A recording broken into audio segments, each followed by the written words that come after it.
Hello. I'm going to set out to do something here that might be not doable. We'll find out together, all right? Um, we've all seen a sine wave. You know, the wave that's like a snake. It goes up and down and across and so on. Well, it just goes like a snake. Um, and it can be used to represent frequency. And if I speak to you down here, it's one frequency, and the tops of the waves are very far apart.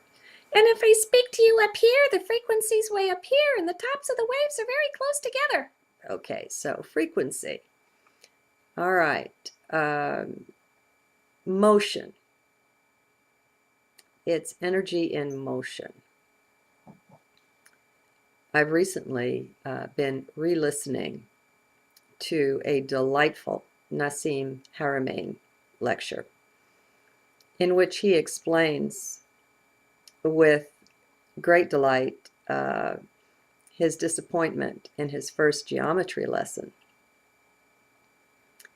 where the teacher went to the board and placed a dot and said, that's 0D. That's a point, and it's not really there. It has no depth, dimension, nothing. And then went to the board and placed a bunch of dots side by side and said, now, that's a line. That represents 1D, or the first dimension. It's not really there either, because it has no depth. And back to the board goes the teacher, and for 2D, he takes the lines and puts 4 of them together in a square and makes a plane, or any kind of rectangle, and makes a plane. And that's a flat surface, but it has no depth, he says, so it still doesn't exist. And then finally, he goes back to the board for 3D and takes 6 planes and makes a cube. Now you all know what a cube looks like, you know, a baby's block. And so he says, this exists. This is finally reality. This is where we are. This is 3D. And Haramein is such a joy, you know. And his contention, and a very good one, is that what you have there instead of 3D is, how did he say it? 0D to the fourth. You have nothing to the fourth, because you can't take a bunch of nothings and make a something out of it. And he's right. And a lot of times I think we get lost in mental wanderings into this planes and dimensions thing. Densities, it's sometimes called. And we wonder, I think time can be looked at as the 4th dimension. I've heard it done that way. In which case, you know, we're in process of moving into 5D, or wherever you're ready for, you know, whatever you're suited for, you'll simply gravitate to where you need to be. And it's all built right in, just the way fire burns. It just is what it is. And it does what it does, and everything's fine. But meanwhile, I think it's beneficial to look at the drastic difference between going from 2D to 3D, because what we're representing in 2D with a sine wave looks nothing like that unless you're just looking at the surface of things.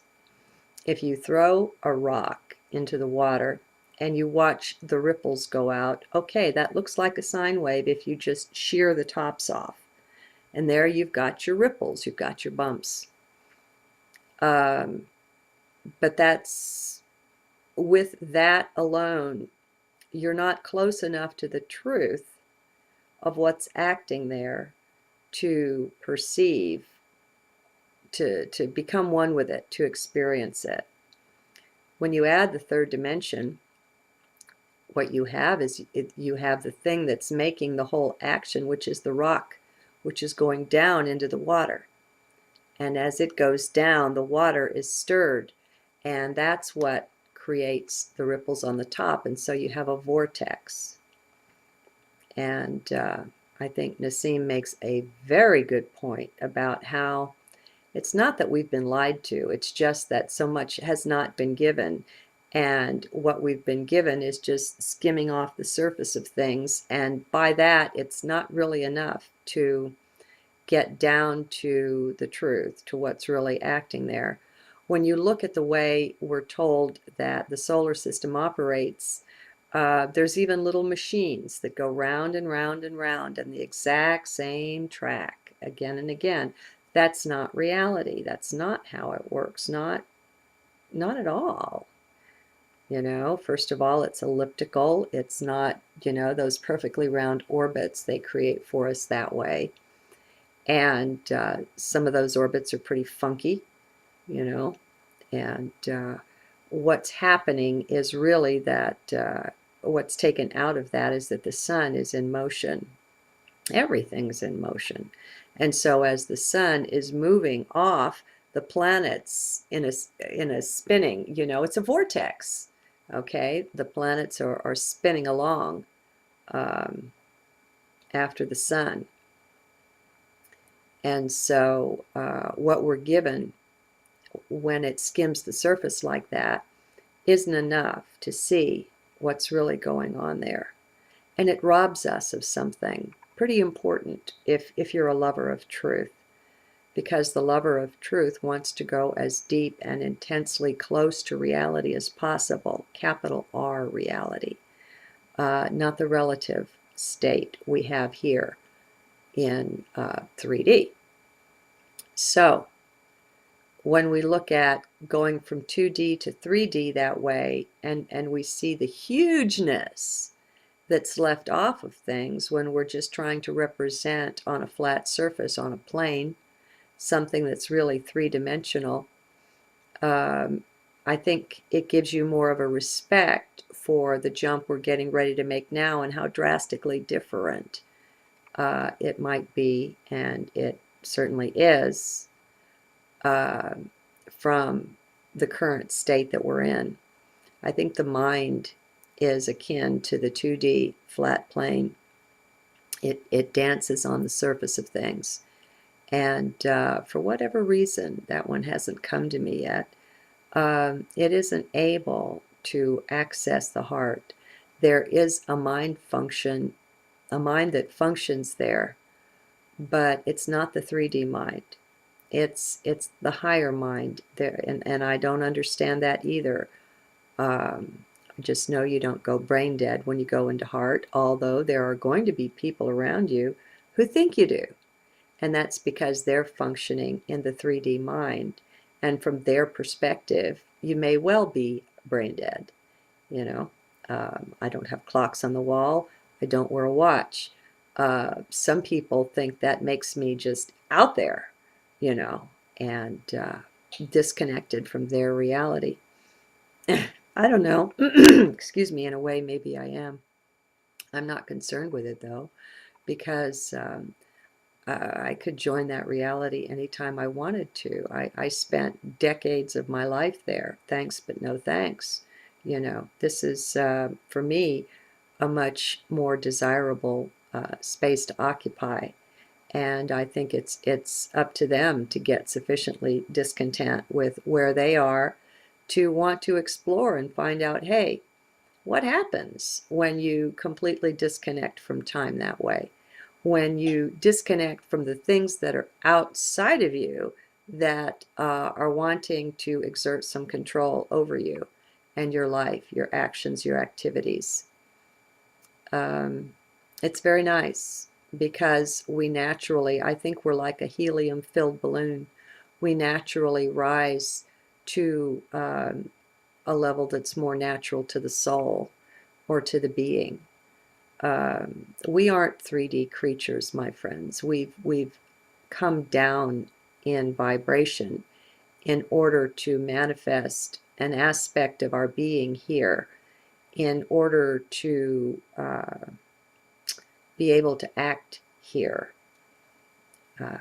as light beings, we could come in by the bazillions and occupy and stand 10 deep around each being on the planet, but that doesn't do so much good when those beings can't see you, can't hear you, and your frequencies are just too drastically different to be able to exert the influence that you'd like to be able to lend that helping hand.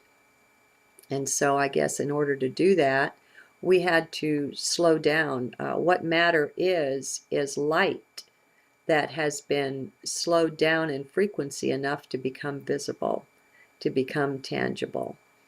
But we're really beings of light, and it's not a metaphor. It's the real thing. Remember now, all atoms are more than 99% empty. And so I'm not really here. This is an illusion. No different than if you were dreaming and I was in your dream. This isn't any different than that.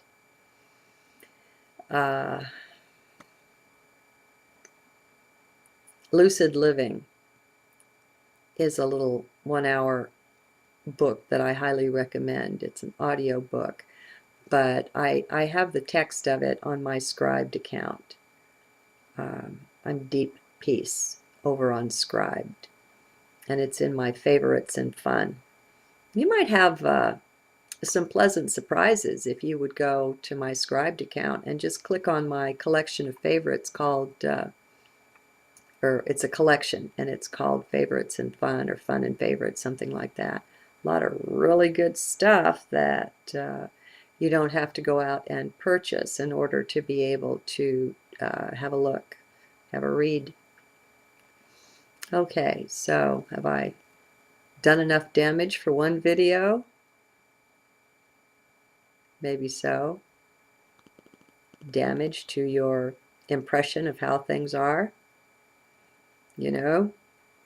Just like 99% of an atom isn't there, 99% of our beliefs might as well not be there because they're just not so.